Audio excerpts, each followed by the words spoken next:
이재명 부부 얘기를 좀 하지 않을 수가 없는데 그동안 이재명 후보 부인 김혜경 씨의 여러 가지 부도덕할까 의혹들이 계속 제기가 되어 왔지 않습니까? 뭐 이 업무 추진비로 초밥도 시켜 먹고 소고기도 배달시키고 닭백숙에 베트남 쌀국수 뭐 그냥 맛집 순례를 하는 데다가 네. 또 공무원에 대한 갑질 논란을 불러 일으켰는데 지금 국민의힘에 이 이재명 킬러랄까 이재명 저격수 역할을 톡톡히 하시는 의원이 박수영 의원입니다. 네, 그렇죠. 그러니까 이 경기도 박수영 의원은 경기도 부지사를 했던 거예요. 그러니까 속속들이 잘 아는 거죠. 그래가지고 대장동에서부터 지금 이 김혜경 여러 가지 추문까지 아주 박수영 의원이 혁혁한 활동을 하는데 이번에 또다시 이재명 후보 성남시장 재직 시절의 업무 추진비 이걸 또 분석을 해냈더라고요. 네, 그렇습니다. 보통 이제 업무 추진비는 대개 사람과 사람을 만나면서 뭐 점심을 먹거나 저녁을 먹거나 또는 뭐 다과회를 열을 때 그 다과와 관련된 물품을 사거나 그런 경우에 많이 또 쓰이지 않습니까? 근데 이 박수영 의원이 이 자료는 업무 추진비는 공개하게 돼 있어요. 그리고 사실 사용 일시 그리고 사용 내역, 목적, 지출액, 방법 이런 것들이 정확하게 명기돼야만 하거든요.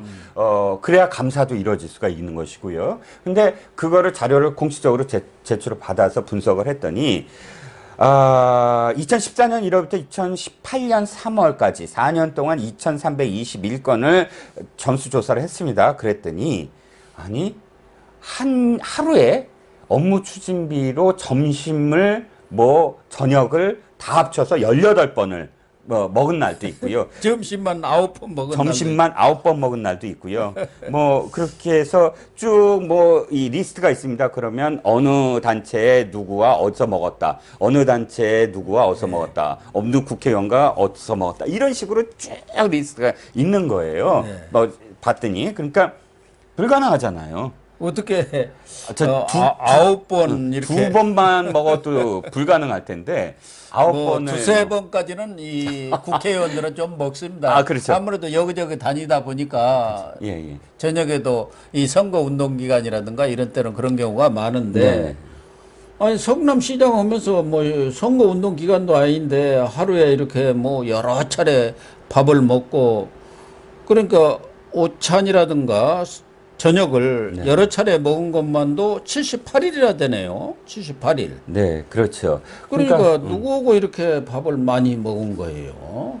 근데 뭐 쭉 있습니다. 그 명단을 보시면 제가 뭐 국회의원, 국토부 관계자, 성남FC 언론동과 9차례. 네. 18번 먹은 날 보면은 저녁은 성남도로공사 배구단 중소기업 기술혁신협회 등 9차례. 이게 어떻게 그렇게 먹을 수가 있냐 이거. 그러니까 해명을 요구하니까 그 성남시 관계자는 아마도 이게 회계 날짜에 맞춰서 지금 작성을 한 것 같다. 뭐 그러면서 변명을 합니다. 그리고 지금은 그렇게 하지 않는다. 뭐 지금은 뭐 사용 일시에 한다 하는데 이건 말이 안 되는 변명이죠. 왜냐하면 우리가 사용 일시에 그날에 무엇을 먹었냐를 검증하는 이유가 업무 추진비가 공적인 일에 쓰였나라는 걸 검증하기 위해서거든요. 근데 회계 날짜에 맞춰서 이걸 전부 다 몰아서 이렇게 기록을 했다라는 건 도리어 누구와 어떻게 해서 정확하게 먹었다는 것을 입증하지 않게 하기 위해서 고의적으로 이렇게 날짜에 몰아서 냈다라고 할 수밖에 없고요. 회계 쪽 그 전문가들에 따르면 이건 불법이다. 무조건 잘못된 것이다. 아니 이재명 후보는 본인 스스로 행정의 달인이라는데 이 업무부 추진비 쓴 것 보면 행정의 달인이 아니라 참 은폐의 달인. 은폐의 달인 아닌가 보여지고 이 순회동 한 가게에서 90여 건을 썼는데 2,800여만 원을 과일을 사는 데 썼다는 거예요. 다과. 그렇죠. 그런데 이 순회동이 어디입니까? 바로 이재명 후보 이 자택이 살고 있는 자택 아닙니까? 자택이 뭐 순회동이라는 거는 뭐 이 성남시청과 뭐 그렇게 멀지는 않지만 그럼에도 그래도 불구하고 해필이면 순회동 한가구에서 이렇게 그죠. 업무 추진비에 그러니까 카드 있잖아요. 네, 법인카드. 법카드를 법인카드는 그렇게 많이 썼지 않습니까? 자기 집의 반경 몇 킬로미터 이내에서는 못 쓰게 돼 있어요. 그러니까 집. 왜냐하면 집에서 가까우면 보나마나 그 사적인 부분과 연관돼 있을 그렇죠. 것이다 예. 라는 어떤 의혹을 받기 때문에 아예 지금은 아예 집에서의 몇 킬로, 반경 몇 킬로미터 이게 규칙이 있거든요. 이 순회동 가게라는 게 아마도 추측건데 그 이후로도 계속 그 경기도청 일로도 샀다는 그런 과일 가게가 아닌지 뭐 대충 짐작이 갑니다만 그럼에도 불구하고 그게 아니더라도 이 집에서 가까운 이런 일개 가게에서 2,800만 원의 다과를 샀다는 건 충분히 이것이 사적인 용도로 순회동 자택에 기생충이 있다는 거 아닙니까? 그 기생충이 먹은 그 상당수 먹은 게 아닌가 뭐 의심할 만한 여지가 있습니다. 그러니까 배소연 씨도 아니 도대체 그 많은 초밥과 뭐 이런 과일들 이런 걸 누가 다 먹었느냐? 그 아파트에 사는 사람은 뻔한데 아들 둘 아닙니까? 근데 아들들도 밥을 못 먹었고 뭐 치킨을 사 먹고 그러더라는 거 아닙니까? 그렇죠. 그 배씨조차도 가장 가깝다는 배씨조차도 그거 누가 먹었을까 하고 기생충이 있나 봐라고 직접 얘기를 하는 걸 보면 그 뒤에 무슨 남자친구까지도 거론했지 않습니까? 그렇죠. 아니 그러니까 누가 보더라도 샌드위치도 뭐 몇십 인분이 막 들어간다는 거 아닙니까? 수십 인분이 들어갔다고. 뭐 아침 식사였다고 하지만 그게 그렇게 믿어지지 않는. 아무리 대식가라도 그렇죠. 요새 먹방 하지만 그렇게까지는 많이 못 먹지 않습니까? 그렇습니다. 어쨌든 이재명 후보도 성남시장 시절에 이렇게 점심과 저녁을 몇 차례씩 먹었다니까 옛날에 얼핏 생각나는 게 그 YS 김영삼 전 대통령의 네. 그 비서던 장학로 씨라고 있었는데 그분이 점심에 뭐 한 서너 차례 먹어가지고 문제가 된 적이 있어요. 왜 만났나 했는데 이제 만날 때마다 그래도 대통령 측근 비서니까 이렇게 봉투가 오갔던 것이 그게 다 언론에 그때 보도가 되고 그랬었죠. 그렇죠. 그때 그런 일이 있었군요. 예. 그래가지고 그때 점심 몇 끼 먹느냐가 화제가 된 적이 있었는데 저는 이 기사 보면서 뭐가 떠올랐냐면 유동규가 떠올랐어요. 짧게 제가 말씀드리면 이재명 시장이 성남시장 때도 그렇고 경기도지사 때도 그렇고 청렴해야 된다 그러고 그렇게 강조를 했어요. 그래서 산하단체에서 청렴한 단체장을 상을 줬는데 유동규도 상을 줬습니다. 청렴한다고. 청렴하다고. 근데 당시 기사를 제가 봤더니 유동규 이 도시개발공사 그 사장 권한대행이 점심을 바깥에서 안 먹는다는 거예요. 기사에 보면 절대 점심 바깥에서 안 먹고 도시락으로 혼자 먹는데요. 이유가 뭐냐면 청렴하기 위해서. 도계공 같은 산하단체에 있으면 누구를 만나면 무슨 청탁이 들어온다. 그래서 자기는 청렴하기 위해서 혼자서 도시락 먹는다. 이걸 기자들한테 흘려갖고 기자들이 칭송하는 기사가 있었어요. 이런 청렴한 사람이다. 어떻게 했습니까? 몇 억을 지금 뇌물을 받았는데 그 몇 억은 지금 밝혀진 것만 그렇고요. 그 도시락 먹으면서 뇌물은 따로 받았나 보죠. 우리도 그 행정부처 출입하다 보면은 아주 청렴하다는 공무원들 그런 사람들이 나중에 퇴직하고는 되게 그 현직에 있을 때는 조그마한 아파트에 삽니다. 그래가지고 야 국장이나 되면서 어떻게 그런 아파트에 사나? 그런 데 살아요. 그리고 퇴직하고 나면 고대광실로 딱 옮깁니다. 투캅스가 떠오르는군요.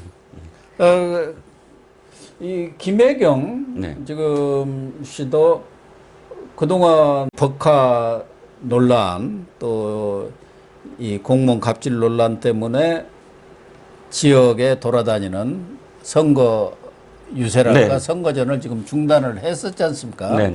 그 이전에는 뭐 이재명 후보 못지않게 활발하게 이재명 후보가 못 가는 곳을 김혜경 씨가 보완한다. 그런 전략으로 이렇게 움직였는데 이 사건이 터지면서 중단을 했는데 지금 호남을 이렇게 비공개로 방문했다 이런 얘기가 나오고 있어요. 네, 그렇습니다. 오보 그 소동이 있었는데 한국일보에서 김혜경 씨가 이제 재등판한다, 다시 나온다라는 기사를 통해서 광주에서 여러 그 종교단체나 뭐 단체의 분들을 만난다, 뭐 이런 기사가 나왔습니다. 근데 선대위에서 몇 시간 후에 바로 부정을 했어요. 예. 아, 그런 거 없다. 뭐 기획한 거 없다. 근데 오늘 기사를 봤더니 김혜경 씨가 그 이재명 후보의 부산 유세에 15일이죠. 네, 같이 갔다가 겉으로 나오진 않고 같이 가는 과정에서 같이 갔고 그냥 이재명 후보만 그냥 그 유세 나오게 하고 본인은 광주로 와서 사람들을 만났다라는 그 지역의 유력 인사들을 만났다라고 지금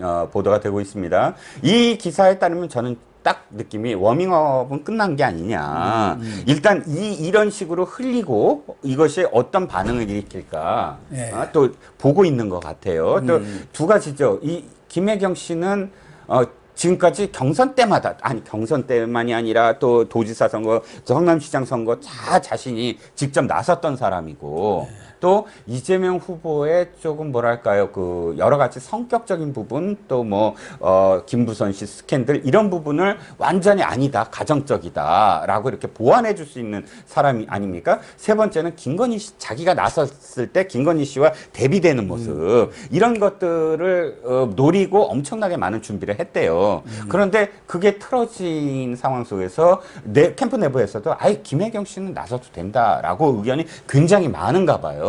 지금 그 의견이 충돌이 되고 있는데. 근데 그동안 본인의 의혹에 대해서 뭐 7분 동안 사과를 했습니다마는 자숙을 해야 할 시점에 돌아다니면서 이렇게 선거운동에 나서는 게 뭐 본인들은 득이 된다고 생각할지 모르지만 우리 국민들 입장에서 보면 좀 불쾌한 일 아닌가요?